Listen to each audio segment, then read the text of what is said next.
মৰমৰ পঞ্চমমান শ্ৰেণীৰ ছাত্ৰ ছাত্ৰীসকল তোমালোকৰ প্ৰথম পৰ্যায়ৰ হৈ যোৱা গুণোৎসৱৰ আজি অংক পৰিৱেশ আৰু ইংৰাজী তথা ভাষাৰ প্ৰশ্নসমূহ আমি আলোচনা তথা ইয়াক সমাধান কৰিবলৈ যত্ন কৰিম আৰু পোনপ্ৰথমে মই অংক প্ৰশ্নখিনি সমাধান কৰিম আৰু যদি তোমালোকে মোৰ চেনেলটোত নতুনকৈ আহিছা তেতিয়াহলে এটা সাবস্ক্ৰাইব কৰি দিবা আৰু ভিডিঅটো ভাল লাগিলে নিশ্চয় এটা লাইক কৰি দিবা আৰু বন্ধুবৰ্গৰ মাজত শ্বেয়াৰ কৰি দিবা গতিকে আহাচোন আমি এতিয়া দেৰি নকৰি পেলাই প্ৰশ্নবোৰ সমাধান কৰো এতিয়া ইয়াতে 27 নম্বৰ অংকটোত গণিতৰ প্ৰথমতে দিছিল যে এটা পঞ্চভুজৰ তলৰ সংখ্যা কিমান ই এটা কনফিউজনিং প্ৰশ্ন আসলতে এইবাৰৰ গুণোৎসৱত 2-3টা প্ৰশ্ন অলপ নতুন ধৰণৰ দিছিলে গতিকে এই প্ৰশ্নটোত আমি জানিব লাগিব যে আমাৰ দ্বিমাত্ৰিক আকৃতি আৰু ত্ৰিমাত্ৰিক আকৃতিৰ যদি আমি ধাৰণাবোৰ জানো গতিকে দ্বিমাত্ৰিক অৰ্থাৎ 2 ডাইমেনশনাল আৰু দ্বিমাত্ৰিক আকৃতিবোৰৰ সদায় তল এখনেই থাকে আমি জানিব লাগিব গতিকে এই তালিকাখনত এই ইয়াত দেখুৱা তালিকাখনত যদি আমি মন কৰো তেতিয়াহলে আমি দেখিম যে ইয়াত যিমানবোৰ দ্বিমাত্ৰিক আকৃতি দিয়া হৈ আছে সকলোবিলাকৰে তল কিন্তু সদায় এটা গতিকে এই প্ৰশ্নটো আমি জানি ল'ব লাগিব আৰু যিসকলে ইয়াত 1 বুলি উত্তৰ দিছে গতিকে এটো শুদ্ধ হ'ব এতিয়া 28 নম্বৰ প্ৰশ্নটোত আছিল যে তলত চিত্ৰত দেখুৱা তল কেইখন ব্যৱহাৰ কৰি কি আকৃতি গঠন কৰিব পৰা যাব এই প্ৰশ্নটো এক নতুন ধৰণৰ প্ৰশ্ন দিছে পূৰ্বতে ইয়াৰ প্ৰশ্নবোৰ দিয়া হৈছিল যে তল কেইখন চুক কেইখন বা কাষ কেইখন এইবাৰ কিন্তু তেনে ধৰণৰ প্ৰশ্ন দিয়া হোৱা নাই এটা আয়তীয় ঘনকক ফলা আকৃতি দেখুৱা হৈছে আৰু সোধা হৈছে যে ইয়াৰ কি আকৃতি গঠন কৰিব গতিকে শুদ্ধ উত্তৰটো হ'ব এটা আয়তীয় ঘনক এবাৰ 29 নম্বৰ প্ৰশ্নটোত দিয়া হৈছিল ইংৰাজী বৰ্ণ এনৰ সমমিতি অক্ষ কিমান গতিকে সমমিতি অক্ষ সমমিতি অৰ্থাৎ ইয়াৰ পূৰ্বতেও মই আলোচনা কৰিছিলো যে সমান সমানকৈ দুটা ভাগত ভাগ কৰিলে তাকে কোৱা হয় সমমিতি গতিকে আমি চিত্ৰত ইয়াত তোমালোকে দেখিছা যে চিত্ৰত দেখুৱাৰ ধৰণে n টুক যদি আমি এনে ধৰণেও মাজতে ভাগ কৰি দিও গতিকে ই সমানে দুটা অংশলে বিভক্ত হ'ব আৰু যদি আমি এনেকে সমান্তৰাল ভাৱেও ইয়াক যদি আমি মাজত দুভাগ কৰো গতিকে ই কি হ'ব দুটা ভাগত বিভক্ত হ'ব আৰু শেষত n টুক যদি আমি উলম্ব ভাৱেও দুটা ভাগত ভাগ কৰো গতিকে ই তেনেকেও দুটা ভাগত বিভক্ত হ'ব গতিকে আমাৰ শুদ্ধ উত্তৰটো হ'ব প্ৰশ্ন অপচন নম্বৰ ডি 42 উৎপাদক বৃক্ষৰ খালি ঠাইৰ সংখ্যা দুটা কি কি গতিকে 42 দুটা খালি ঠাই দিয়া আছে গতিকে প্ৰথমটো খালি ঠাই দিছিল এইটো আৰু দ্বিতীয়টো খালি ঠাই দিছিল এইটো গতিকে প্ৰথমটো খালি ঠাই আমি যদি মন কৰো 2 ৰ 21 ৰ লগত কিমান পূৰণ কৰিলে আমি 42 পাম গতিকে যদি তোমালোকে এই বস্তুটো আমি নাজানো গতিকে আমি কৰিব পাৰো যে 21 গুণে 21 আৰু 21 দুগুণে হ'ব 42 গতিকে এই খালি ঠাইটোত হ'ব 2 আৰু দ্বিতীয় খালি ঠাইত হ'ব যেহেতু ইয়াত 21 আছে 3 7 গুণে 21 গতিকে এইটো হ'ব 7 গতিকে আমাৰ উত্তৰটো হ'ব 2 আৰু 7 গতিকে অপচন নম্বৰ এ টো আমাৰ কাৰেক্ট আনসাৰ হ'ব এবাৰ এটা 31 নম্বৰ প্ৰশ্নটো দিছিল এটা সমবাহু ত্ৰিভুজৰ পৰিসীমা কিমান গতিকে আমি জানো সমবাহু ত্ৰিভুজ মানে কি যে যি ত্ৰিভুজৰ সকলোবোৰ বাহু সমান গতিকে এই ত্ৰিভুজটোলে মন কৰা ইয়াতে তিনিওটা বাহুৰ মাপ a a a আৰু দিয়া হৈছে গতিকে আমি যদি তিনিওটা বাহুৰ মাপ যোগ কৰো গতিকে হ'ব a + a আৰু অৰ্থাৎ হ'ব 3 পূৰণ 3 * 1 2 3 কেইটা a আছে তিনিটা a আছে গতিকে 3a গতিকে দেখিলো যে 3 পূৰণ a যদি আমি বাহুৰ সংখ্যা ধৰো গতিকে আমাৰ শুদ্ধ উত্তৰটো হ'ব 3 পূৰণ এটা বাহুৰ দিশ কাষতে দিয়া আছিল অপচন নম্বৰ ডি বাহু পূৰণ বাহু গতিকে ছাত্ৰ ছাত্ৰীসকল আমি জানিব লাগিব যে বাহু পূৰণ বাহু হৈছে এটা বৰ্গৰ কালি গতিকে এটো শুদ্ধ উত্তৰ নহয় আমাৰ শুদ্ধ উত্তৰটো হ'ব অপচন নম্বৰ সি 32 নম্বৰ অংকটো দিয়া আছিল 130 মিটাৰ দীঘল 90 মিটাৰ বহল এখন আয়তাকাৰ গতিকে ছাত্ৰ ছাত্ৰীসকল মন কৰা আয়তাকাৰ শব্দটোত মই ঘেৰ দিছো উদ্যানৰ পৰিসীমা কিমান গতিকে আয়তৰ পৰিসীমাৰ সূত্ৰটো কি আয়তৰ পৰিসীমাৰ সূত্ৰটো হৈছে 2 পূৰণ দিক যোগ প্ৰস্থ গতিকে 2 পূৰণ আমাৰ দিক কিমান দিয়া আছে দিক দিয়া আছে 130 মিটাৰ 130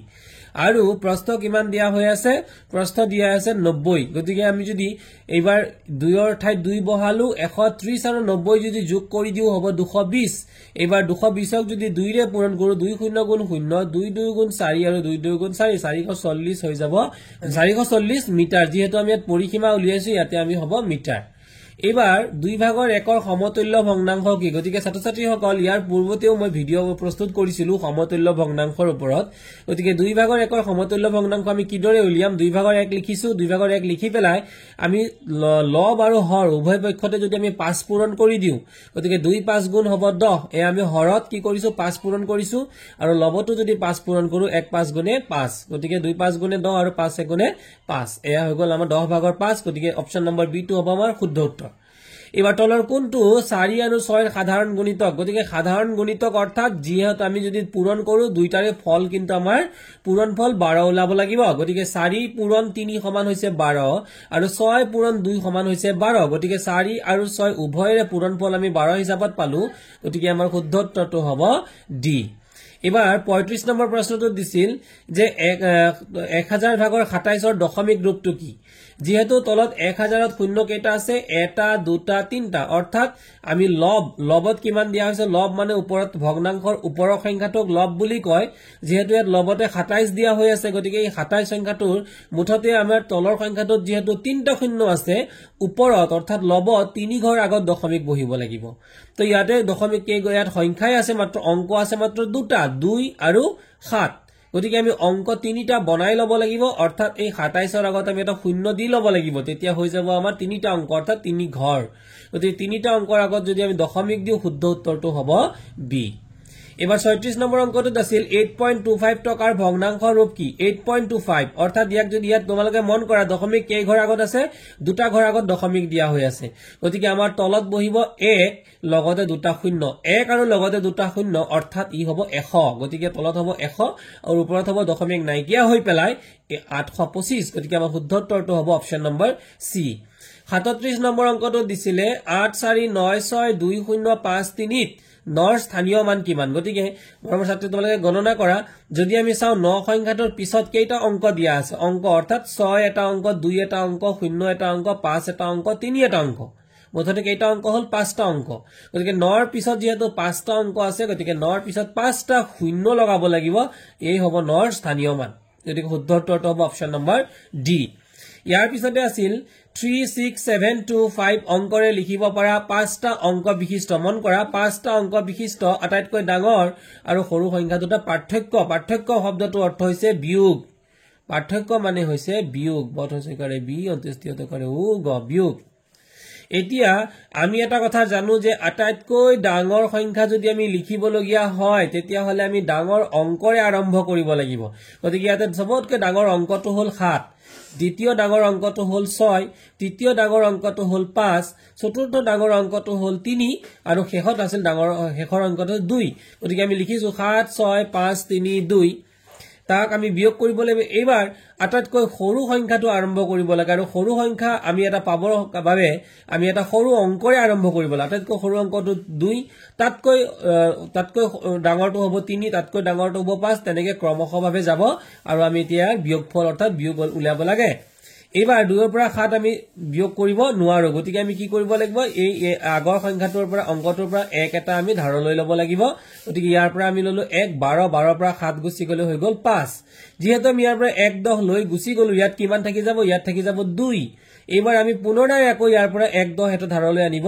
লাগিব কিয় কাৰণ 2 ৰ পৰা 6 2 টো সৰু 6 টো ডাঙৰ 2 ৰ পৰা আমি 6 বিয়োগ দিব নোৱাৰো ইয়াৰ পৰা লৈ আনাৰ লগে লগে আছিল 2 আমি 1 10 আনাৰ লগে লগে হৈ যাব 12 12 পৰা 6 গলে হৈ গল 6 আকৌ এবাৰ যেহেতু ইয়াৰ পৰা 1 লৈ গুচি গলো ইয়াৰ পাছৰ ঠাইত ই হৈ যাব 4 আৰু 4 ৰ পৰা 5 আমি বিয়োগ কৰিব নোৱাৰো গতিকে আমি আকৌ ইয়াৰ পৰা 1 এটা ইয়াতে লৈ আহিব লাগিব 1 10 এটা লৈ আহিব লাগিব লৈ আহাৰ লগে লগে ইয়াত হৈ গল 14 ৰ পৰা 5 গলে হৈ গল 9 আৰু এইবাৰ যেহেতু ইয়াৰ পৰা 6 ৰ পৰা 1 10 এটা লৈ গলো ইয়াত থাকি গল কিমান তেতিয়া থাকি গল 5 আৰু 5 ৰ পৰা 3 গলে হৈ গল 2 আৰু শেষত 7 ৰ পৰা 2 গলে হৈ গল 5 গতিকে 5 2 9 6 5 এই অপচনটো আমাৰ দিয়া আছিল 5 2 9 6 5 অপচন নম্বৰ এ গতিকে আমাৰ অপচন নম্বৰ এ টোই আমাৰ শুদ্ধ উত্তৰ হ'ব 39 নম্বৰ অংকটোত এজন মানুহৰ 7 দিনৰ উপাৰ্জন 2450 টকা তেওঁৰ প্ৰতিদিনৰ উপাৰ্জন কিমান অৰ্থাৎ এজন মানুহে 7 দিন অৰ্থাৎ এসপ্তাহত ইনকাম কৰে অৰ্থাৎ উপাৰ্জন কৰে 2450 টকা এসপ্তাহত যদি এসপ্তাহত কৰে তেতিয়াহলে এদিনত তেওঁ কিমান কৰে এদিন মানেই হৈছে প্ৰতিদিন গতিকে মৰমৰ ছাত্ৰ ছাত্ৰীসকল ইয়াতে এটা কথা লিখিছো এদিনৰ উপাৰ্জন এদিনৰ যদি 7 দিনত এজন লোকে যিমান উপাৰ্জন কৰে এদিনত উপাৰ্জন কম কৰিব গতিকে যেহেতু এদিনত উপাৰ্জন কম কৰিব কম কৰিলেই আমি ইয়াৰ আগতো আলোচনা কৰিছো কম কৰিলেই আমি কি কৰিব লাগে হৰণ অংক হৰণ কৰিব লাগে এতিয়া আমাৰ দিয়া আছিল কিমান 2 4 5 0 গতিকে ইয়াক হাতেৰে আমি হৰণ কৰি দিব লাগিব গতিকে হাতেৰে যদি আমি 24ক প্ৰথমতে হৰণ কৰো 7 3 গুণে 21 24 পৰা 21 গুছি গলে থাকি গল 3 আৰু সেই 3 টো মনে মনে আমি 5 ৰ আগত ভাবি লম গতিকে 3 * 5 কিমান হৈ যাব 35 আৰু হাতেৰে 35ক আমি যদি হৰণ কৰো 7 5 গুণে 35 আৰু থাকি গল 0 আৰু 0 টো আমি কাষতে বহুৱালো গতিকে শুদ্ধ উত্তৰটো হ'ব আমাৰ 3 5 0 আৰু যি হৈছে অপচন নম্বৰ ডি আৰ প্ৰশ্ন আছিল 40 নম্বৰ যদি 7000 যোগ 300 যোগ 60 25 ৰে ভাগ কৰা হয় তেন্তে ভাগফল আৰু ভাগশেষ কিমান হ'ব ভাগশেষ মানে হৈছে বাকি গতিকে ভাগফল উলিয়াবৰ কাৰণে আমাৰ সংখ্যাটো কিমান হ'ব 7360 গতিকে আমি 7360 এইদৰে আমি লিখি লব লাগিব আৰু 25 ৰে যদি আমি এবাৰ 7360 হৰণ কৰো গতিকে 25 ৰে হৰণ কৰিলে কিমান হ'ব 25 দুগুণে প্ৰথমতে হ'ব 50 কাৰণ 25 3 গুণে হৈ যাব 75 আমি যদি 25ৰ নেউতা ভাগ মাতো গতিকে 25 1 গুণে 25 আমি এটো জানি লব লাগে 25 দুগুণে 50 25 3 গুণে 75 25 4 গুণে 100 25 5 গুণে 125 25 6 গুণে 150 25 7 গুণে 175 25 8 গুণে 200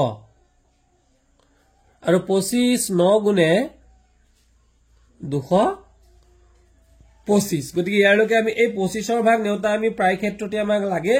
আমি 25ৰ নেউতাটো মনত ৰাখিবলৈ সহজ গতিকে তোমালোকে এই নেউতা ভাগ পাৰিলে মনত ৰাখিবলৈ যত্ন কৰিবা এতিয়া আমি যদি 25 ৰে 73 হৰণ কৰো গতিকে যদি 25 3 গুণ দিও 3 গুণ দিলে হৈ যাব 75 গতিকে 73 তকৈ 75 ডাঙৰ গতিকে আমি 25ক দুবাৰ কৰিম 25 দুগুণ হৈ গল 50 গতিকে 73 পৰা এবাৰ 50 যদি বিয়োগ দিও 3 ৰ পৰা 0 গলে 3 আৰু 7 ৰ পৰা 5 গলে 2 অৰ্থাৎ থাকি যাব আমাৰ কিমান 23 যেহেতু 25 ডাঙৰ 23 সৰু আমি 6 টক তললৈ নমাই লব লাগিব এবাৰ হৈ গল আমাৰ 236 এবাৰ পুৰণৰ আমাৰ নেউতা 25 9 গুণে 225 এবাৰ আমি 25 ৰে 9 বাৰ দিলু আৰু হৈ গল আমাৰ 225 গতিকে আমি এবাৰ বিয়োগ কৰিম 6 ৰ পৰা 5 গলে 1 3 ৰ পৰা 2 গলে 1 থাকি গল কিমান 1 1 11 1 2 1 11 গতিকে এই শূন্যটো আমি তললৈ নমাই লম আৰু হৈ যাব আমাৰ 110 এবাৰ 25 ৰে আমি যদি 4 বাৰ দিও 25 4 গুণে হৈ গল আমাৰ 100 আৰু বাকি থাকি যাব এই শূন্যৰ পৰা 0 গল 0 আৰু 1 ৰ পৰা 0 গলে 1 অৰ্থাৎ বাকি থাকি গল 1 গতিকে আমাৰ বাকি অৰ্থাৎ ভাগশেষ হ'ব 10 আমাৰ প্ৰশ্নটো আছিল যে আমাৰ ভাগফল কিমান আৰু বাকি কিমান গতিকে ভাগফল হ'ব আমাৰ ভাগফল হৈ গল 294 আৰু বাকি হৈ গল 10 গতিকে আমাৰ শুদ্ধ অপচনটো হ'ব ডি 41 নম্বৰ প্ৰশ্নটো দিয়া আছিল তলৰ ছবিৰ ঘূৰ্ণনৰ চানেকি চাই খালি বাকচত সঠিক চিহ্নটো ব্যৱহাৰ কৰিবলৈ দিছে গতিকে মন কৰা আমি প্ৰথমতে এনেদৰে আৰু এইদৰে এডাল আমি যোগ চিহ্ন যদি দি লও আৰু আমি জানো যে যোগ চিহ্নৰ এটা অংশত কিমান ডিগ্ৰী থাকিব সদায় 90 ডিগ্ৰী থাকিব এটা মন কৰা ঘড়ীৰ কাঁটা যি দিশত ঘূৰে কি কলো যে ঘড়ীৰ কাঁটা যি দিশত ঘূৰে তাৰ বিপৰীত দিশত কিন্তু এটো ঘূৰিছে গতিকে এটো হৈ গল আমি এনেদৰে যদি মন কৰ প্ৰথমতে আমাৰ প্ৰথম চিত্ৰটো 1 নম্বৰ আছিল এইটো গতিকে এই 1 নম্বৰ চিত্ৰটো এটো আমি 1 নং বুলি দিলু এয়া হৈছে 1 নং এটো হৈছে 2 নং এটো হৈছে 3 নং আৰু এটো হৈছে 4 নং গতিকে 1 নংৰ পৰা 2 নংলৈ ঘূৰোতে 90 ডিগ্ৰী গতিকে আমি চিত্ৰটো পালো এই চিত্ৰটো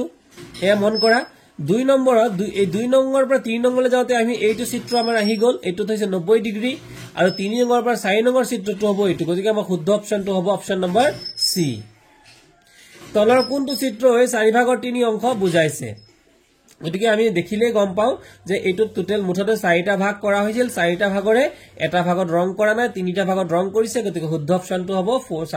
4 ভাগৰ 3 এটো তলত দিয়া কোন কেইটাৰ কোন সূক্ষ্ম কোণ গতিকে আমি জানো ইংৰাজী এল আখৰটো হৈছে 90 ডিগ্ৰী দেখাতে এটো এলৰ নিচিনা গতিকে 90 ডিগ্ৰী এটো হৈছে সমকোণ আৰু এই 90 ডিগ্ৰীতকৈ যদি আমি ডাঙৰ হৈ যায় তেতিয়ালে ই হৈ যাব স্থূল কোণ আৰু 90 ডিগ্ৰীতকৈ যদি সৰু হৈ যায় ই হৈ যাব সূক্ষ্ম কোণ গতিকে আমি দেখিছো যে ইয়াতে কোণ 2 আৰু কোণ 3 টো ইয়াতে 90 ডিগ্ৰীতকৈ সৰু কাৰণ কোণ 4 টো যদি আমি এনেদৰে মন কৰো কোণ 4 টো যদি আমি চাবলৈ যাও কোণ 4 টো কিন্তু 90 ডিগ্ৰীতকৈ ডাঙৰ এই চিত্ৰটোৰ দৰে হৈছে গতিকে ই হৈ যাব স্থূল কোণ আৰু কোণ 1 টো হৈ যাব ইংৰাজী এল বৰ্ণৰ দৰে গতিকে ই হৈ যাব 90 ডিগ্ৰী গতিকে 90 ডিগ্ৰীতকৈ সৰু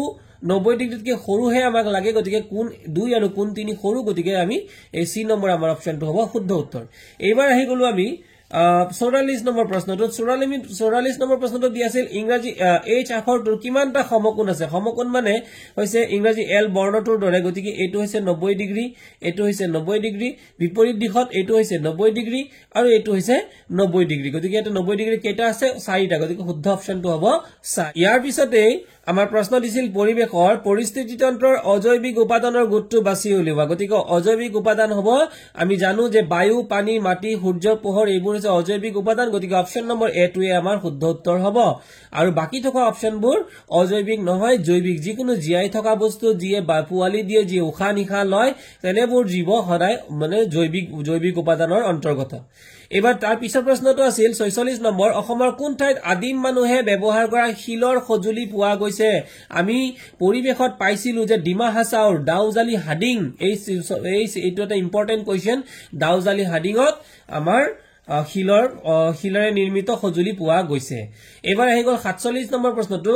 গাঁৱৰ বাসিন্দাসকলৰ জীৱিকাৰ প্ৰধান উপায় কি গাঁৱৰ বাসিন্দাসকলে প্ৰথমে আমি জানো যে সদায় কৃষি কাৰ্যই প্ৰধান জীৱিকা গাঁৱৰ মানুহসকলে চাকৰি বা বেহা বিশেষকৈ নকৰে কৃষি কাৰ্যই প্ৰধান জীৱিকা তাৰপিছত আহিল 48 নম্বৰ অংকটো লিংগ সমতা বুলিলে কি বুজা লিংগ সমতা মানে ল'ৰা আৰু ছোৱালীৰ সম অধিকাৰ অপচন নম্বৰ এটো শুদ্ধ আত্মসহায়ক গোটৰ সদস্যসকলে কেনেদৰে উপকৃত হয় এটো আছে 49 নম্বৰ প্ৰশ্ন আৰু উত্তৰ হ'ব ডি অৰ্থাৎ অৰ্থনৈতিকভাৱে স্বাৱলম্বিতা লাভ কৰি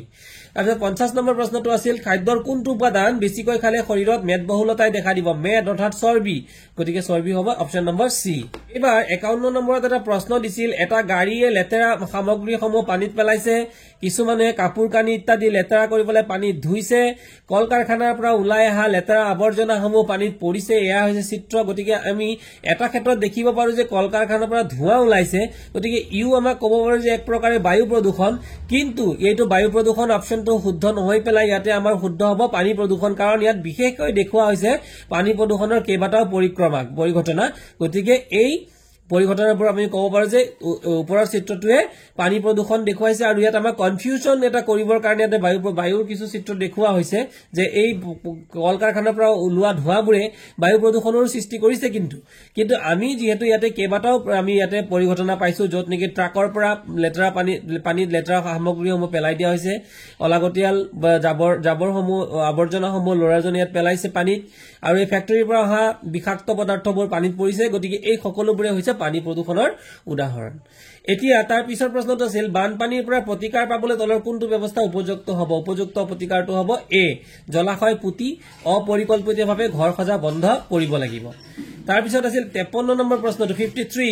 মানচিত্ৰত ৰেলপথ দেখুৱাবলৈ কোনটো সাংকেতিক চিহ্ন ব্যৱহাৰ কৰা হয় আমাৰ গুণোৎসৱৰ ইয়াৰ পূৰ্বতেও এই প্ৰশ্নটো কেইবাবাৰো আহিছে আৰু এই চিহ্নটোৱে বুজাব ৰাষ্ট্ৰীয় ঘাইপথ আৰু আমাৰ পৰ্যায় একত যি 3 দিনীয়া গুণোৎসৱৰ পৰীক্ষা আছিল 3 দিনৰ কিন্তু প্ৰতিদিনতে বেলেগ বেলেগ প্ৰশ্ন এই প্ৰশ্নটোৱে বেলেগ বেলেগ ধৰণে আহিছে যে প্ৰথম দিনাখনৰ প্ৰশ্নটোত আহিছিল যে এই চিহ্নটো দি পেলাই যে এই চিহ্নটোৱে কি সূচাইছে এই চিহ্নটোৱে সূচাইছে ৰাষ্ট্ৰীয় ঘাইপথ দ্বিতীয় দিনাখনৰ প্ৰশ্নটোত আহিছিল এই চিহ্নটো যি চিহ্নটোৱে আন্তৰ্জাতিক সীমা সূচাইছে আৰু তৃতীয় দিনৰ প্ৰশ্নটোত আহিছিল যে ৰেলপথ দেখুৱাবলৈ কোনটো সাংকেতিক চিহ্ন ব্যৱহাৰ কৰা হয় গতিকে এ নম্বৰ অপচনটো আমাৰ বৰ্তমান শুদ্ধ হ'ব ছাত্ৰ ছাত্ৰীসকল 54 নম্বৰ প্ৰশ্নটো বৰ ধুনীয়া এটা জানিবলগীয়া প্ৰশ্নটি সুন্দৰ প্ৰশ্ন এটা দিছে যে আমি ইয়াতে ইয়াৰ পূৰ্ব পাইছো উদ্ভিদবোৰ হৈছে আমাৰ উৎপাদক আৰু পৃথিৱীৰ সকলো শক্তিৰ উৎস হৈছে সূৰ্য গতিকে সূৰ্যৰ চিত্ৰটো দেখুওৱা হৈছে আৰু এই সূৰ্যৰ পৰা উৎপাদকবোৰে নিজে নিজৰ যেহেতু খাদ্য প্ৰস্তুত কৰিব পাৰে গতিকে উদ্ভিদবোৰ হৈছে উৎপাদক আৰু ইয়াৰ পৰা প্ৰথমবাৰে খাব ফৰিঙক খাব এটা ভেকুলিয়ে আৰু ভেকুলিক খাব সাপে আৰু সাপ মৰি গেলি পচি গলে ই খাব বেক্টেৰিয়াবোৰে গতিকে আমাৰ উৎপাদক হৈছে এটা বৃক্ষ অৰ্থাৎ এই গছজোপাই হৈছে উৎপাদক আমাৰ প্ৰথম উপভোক্তা হৈছে আমাৰ ফৰিংটো দ্বিতীয় শ্ৰেণীৰ উপভোক্তা হৈছে ভেকুলিটো আৰু তৃতীয় শ্ৰেণীৰ উপভোক্তা হৈছে সাপডাল গতিকে আমাৰ প্ৰশ্নটোত আহিছিল তলত দিয়া ছবিখনৰ তৃতীয় শ্ৰেণীৰ উপভোক্তাটো চিনাক্ত কৰা গতিকে উত্তৰটো হ'ব সাপ option number D correct answer এবাৰ 55 নম্বৰ প্ৰশ্নটোত আছিল তলৰ কোনটো সামাজিক সমস্যা সমাধানৰ উপায় গতিকে শিশুক বাধ্যতামূলকভাৱে শিক্ষা প্ৰদান কৰাটোৱে আমাৰ শুদ্ধ উত্তৰ অৰ্থাৎ অপচন নম্বৰ বি তলৰ কোনটো গোট সুষম আহাৰৰ উদাহৰণ সুষম আহাৰৰ উদাহৰণ গতিকে সুষম আহাৰ বুলি কলে তাত কি থাকিব লাগিব সুষম আহাৰ বুলি কলে প্ৰথম শৰ্কৰা থাকিব লাগিব যি ভাতত আছে প্ৰটিন থাকিব লাগিব যি ডাইলত আছে ভিটামিন থাকিব লাগিব যি শাকপাচলিত আছে চৰ্বি থাকিব লাগিব যি মাখনত আছে আৰু পানী অৰ্থাৎ খনিজ লৱণ এটো থাকিব লাগিব গতিকে অপচন নম্বৰ বি টোৱে শুদ্ধ উত্তৰ হ'ব আৰু আমাৰ এই ছবিটো আমাৰ প্ৰতিবাৰ গুণোৎসৱ তৃতীয় পৰ্যায়ৰ প্ৰত্যেকটো দিনতে এই প্ৰশ্নটো দিয়া হৈছে যে আমাৰ এজনী ছোৱালীয়ে বেলিৰ ফালে মুখ কৰি থিয় হৈছে গতিকে সন্মুখৰ ফালটোৱে হ'ব অৰ্থাৎ আৰক্ষী চকী অৰ্থাৎ পুলিচ থানা থকা দিশটোৱে হ'ব পূব দিশ ইয়াৰ বিপৰীতে থকা ৰাণীৰ ঘৰটোৱে হ'ব পশ্চিম দিশ আৰু ৰাণীৰ বাওঁ হাত অৰ্থাৎ বাওঁফালে থকা নামঘৰটোৱে হ'ব উত্তৰ দিশ আৰু ৰাণীৰ সোঁফাল অৰ্থাৎ সোঁহাতৰ দিশে থকা বিদ্যালয়খন হ'ব তাই দক্ষিণ দিশ গতিকে যিহেতু ইয়াত প্ৰশ্নটো দিয়া হৈছিল যে ৰাণীয়ে ৰাতিপুৱা ঘৰৰ পৰা বিদ্যালয়লৈ গৈ আছে গতিকে কোন দিশৰে গলে বিদ্যালয় পাবগৈ গতিকে শুদ্ধ অপচনটো হ'ব অপচন নম্বৰ ডি গাঁওসমূহৰ উন্নয়নৰ বাবে কোনটো অনুষ্ঠানক আবেদন জনাব গতিকে গাঁওসমূহৰ উন্নয়নৰ বাবে আবেদন জনোৱা অনুষ্ঠান হৈছে পঞ্চায়ত অপচন নম্বৰ ডি ছাত্ৰীসকল গুণোৎসৱ 1ৰ দৰে গুণোৎসৱ পৰ্যায় 2 আৰু পৰ্যায় 3 টো কিছুমান যোগ অংক উকলা যোগ আৰু উকলা ধাৰ কৰা বিয়োগৰ আমাৰ প্ৰশ্ন আহিব গতিকে প্ৰথম অংকটো দিছিল এই অংকটো যে 3 2 5 9 আৰু 1 যোগ কৰিলে 9 1 10 আৰু 0 উকলি গল 1 আৰু এতিয়া উকলা 1 আৰু ইয়াৰ পিছত 3 যোগ কৰিলে হৈ গল 4 আৰু 2 2 4 আৰু 8 8 15 এই প্ৰশ্নটো আহিছিল উকলা যোগ হিচাপে আৰু ধাৰ কৰা বিয়োগ হিচাপে আহিছিল যে 0 ৰ পৰা 8 না যায় গতিকে আমি কি কৰিব লাগিব 1 10 এটা এবাৰ ধাৰ কৰিব লাগিব ধাৰ কৰাৰ লগে লগে এই 0 ৰ লগত 1 10 আহিলে হৈ যাব 10 10 ৰ পৰা 8 গল হৈ গল 2 যেহেতু 8 ৰ পৰা 1 লৈ গলো ইয়াতে থাকি গল 7 7 ৰ পৰা 2 গল 5 2 ৰ পৰা 1 গল 1 9 ৰ পৰা 9 গল 0 4 ৰ পৰা 3 গল 1 গতিকে আমাৰ শুদ্ধ উত্তৰটো হ'ব এইটো 10152 অৰ্থাৎ 10152 ইয়াৰ পিছত প্ৰশ্ন আহিছিল পঞ্চম মান শ্ৰেণীৰ দুইখৰীয়া পূৰণ গতিকে বহু ছাত্ৰ-ছাত্ৰীয়ে দুইখৰীয়া পূৰণ ভুল কৰে আমাৰ অপচনটো আছিল 6 7 8 3 আৰু 1 7 ৰে অৰ্থাৎ 17 ৰে আমি পূৰণ কৰিব লাগে এতিয়া আমাৰ 7 3 গুণ আমি প্ৰথমতে 7 ৰে কৰিব লাগিব 3 একক দশক শতক হাজাৰ আমি এককেৰে এককক প্ৰথম কৰিব লাগিব 7 3 গুণ 21 ৰ 1 উকলিব 2 এবাৰ 7 8 গুণ 56 আৰু 2 হৈ যাব 58 58 ৰ বহিব 8 উকলিব 5 7 7 গুণ 49 49 আৰু 5 হৈ যাব 54 আৰু 54 ৰ 4 আকৌ উকলিব 5 7 6 গুণ 42 আৰু 5 হৈ গল 47 এবাৰ 1 3 গুণে 3 1 8 গুণে 8 1 7 গুণে 7 আৰু 1 6 গুণে 6 একে 1 8 3 11 ৰ 1 উকলিলে 1 4 একে 5 8 13 ৰ 3 উকলিলে 1 7 7 14 একে 15 ৰ 5 উকলিলে 1 4 6 10 একে 11 ইয়াৰ পিছৰ প্ৰশ্নটো আছিল হৰণ 3 3 9 6 4 ৰে হৰণ কৰিব লাগে কথাটো 4 ৰে আমি প্ৰথম 3 3 3 যেহেতু কৰিব নোৱাৰো আমি ললো 3 3 অৰ্থাৎ 33 4 8 গুণে 32 33 ৰ পৰা 32 গলে থাকি যাব 1 তলত আহিল 9 19 4 4 গুণ 16 9 ৰ পৰা 6 গল 3 আৰু এই 6 টো তলত নমালো 36 4 9 গুণে 36 ইয়াৰ পিছতে আছিল 40 গ্ৰাম আৰু